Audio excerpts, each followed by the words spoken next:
Our first question today coming from Sierra. She says, I worry that I'm annoying my friends and that they secretly are talking about me behind my back. Do I confront them about that? How should I handle this?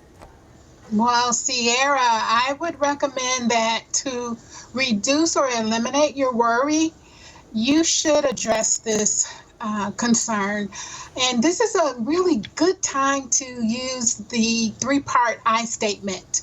And the I statement is a communication style that focuses on your feelings. And so the first component of the I statement describes the behavior that concerns you.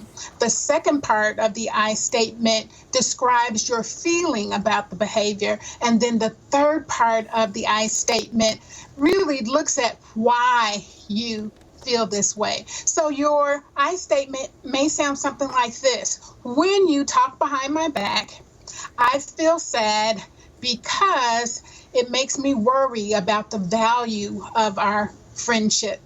So you can practice this three-part statement and then take it to your friends. I certainly wish you well with it.